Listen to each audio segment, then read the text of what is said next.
It is that time of the year again. Head of Instagram, Adam Mosseri, has shared in a short series how the Instagram algorithm actually works in 2025.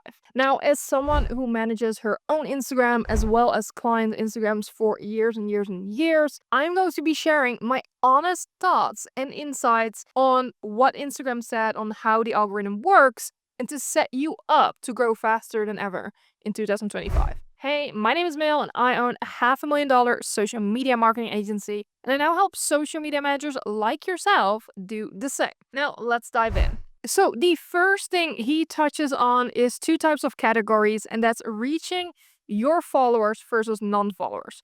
Now, reaching your actual followers, he defines as connected reach. What he mentions is that across the board, whether you are looking to reach people that follow you or looking to reach people who don't follow you, Instagram and the algorithm always looks at watch time. So watch time, especially obviously with Reels, is really, really important. And so recently Instagram has also updated their insights where you can actually see how many people look beyond the first 3 seconds. And that's why the hook has been so important, because you want people to watch your content as much as possible, even if they don't even like it. They don't even have to engage with it, but as long as they're watching that content, the algorithm will pick up on it. Now, a big thing that they mentioned that makes reaching your followers versus non-followers different or more important is that they actually look at engagement and likes that you receive in proportion to reach. This will show Instagram, right, how many people actually like that content and engages with it, so more of your followers will want to see that. So that's the number one thing. As someone who, again, manages so many different Instagram accounts, I will say that it's so important to experiment yourself, right? And so what you will see is that an account like myself, I don't necessarily thrive of video content and reels. And so I need to experiment for myself what that looks like on reaching my followers versus non-followers. And again, it depends on what your goal is. But if you really want to reach your own followers and have that more intimate conversation that I'll talk about later, you really want to consider your Instagram story strategy that basically doesn't reach any non-followers at all, right? So that is the very first part that he explained. Now, going into the second part, he touches on reaching new followers, people that don't follow you yet, non-followers, which they describe as unconnected reach. And in order for you to reach non-followers is actually shares. So not the actual likes, but shares per reach. Now, this to me makes actually a lot of sense, because if you want to reach more people and especially non-followers, you will want to focus on shares. The more people that share your content, the more people will see it. And it indicates to Instagram that, oh, this is relevant, more people want to see it. And we broaden that reach to people that don't follow you yet. And also because, logically speaking, if someone doesn't follow you yet, it's way less likely for them to actually engage with the content. How often aren't you scrolling the Instagram Reels feed and you see a random reel that's, yeah, it's funny, but you don't actually know the person, so you're not necessarily engaging with it.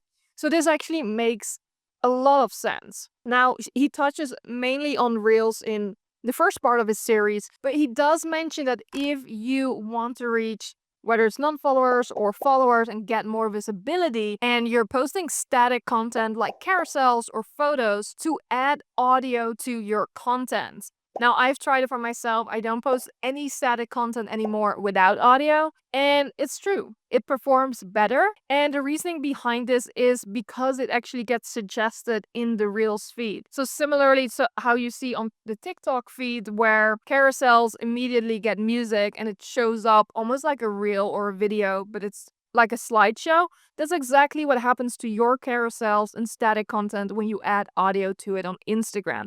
So I 100% recommend doing that if you want the best performing content. Now, then he starts talking about best practices across the board for your content if you want that kind of performance, right, that we are all looking for. Now, some of the things he mentions here as best practices are not using any watermarks. Now, they have said this for years, right? Not using watermarks. Whether I necessarily agree with it, or I think he's saying that just because they don't want other people's watermarks on there, right?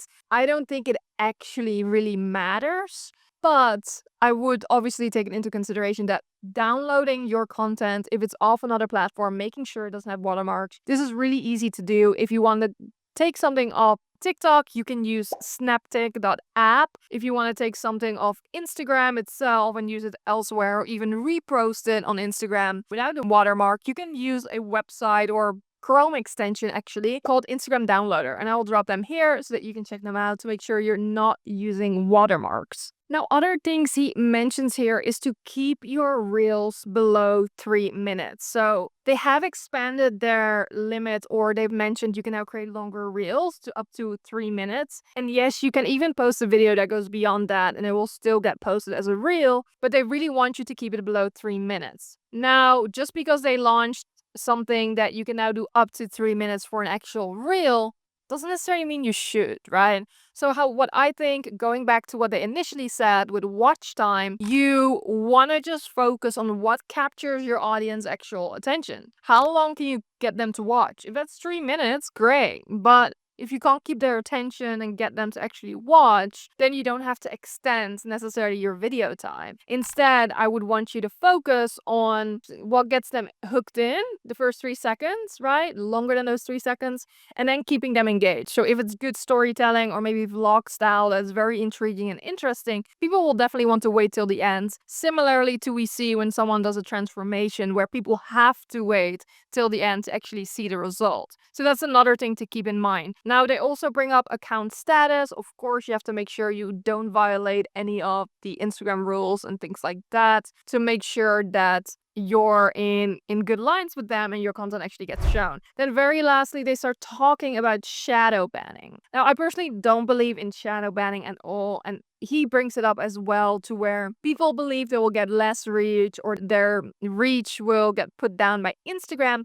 And he mentioned that Instagram doesn't do this for reach that goes straight to your current audience. The only way they will limit reach is with non-followers, because people need to actually engage with your content for them to push it further. And I do think this makes a lot of sense. We're so quick to often blame the algorithm that we forget to look at our own content, right? We always think our content is the best and the greatest. But me personally, where I found success is looking at my content and saying, why did this not resonate? What can I tweak? Maybe I need to experiment. Maybe I need to try something completely different that I haven't tried yet. Because if people engage with the content, I 100% guarantee you it will get seen. Now, timing can sometimes matter here as well, where not necessarily the time of the day, but maybe some weeks your content simply gets shown more than other weeks on Instagram.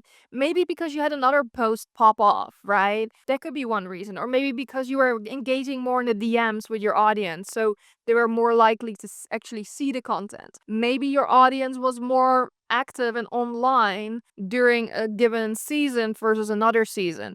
Especially, not everyone is always engaging with our content, and so if they're not engaging with it, they're not going to see every single post. Now, that leads me to the last recommendation, and my thought here is that you need to repurpose and repost your content often. I do this all the time, and sometimes it's even an exact repost with the same caption and same graphic or reel, just because not everyone sees your content. And so if you want to make sure you make the most out of all of your content that you work so hard on, you want to repost and repurpose often so that you actually make sure that at some point they will see it. Right? So that wraps up on how the Instagram algorithm works in 2025.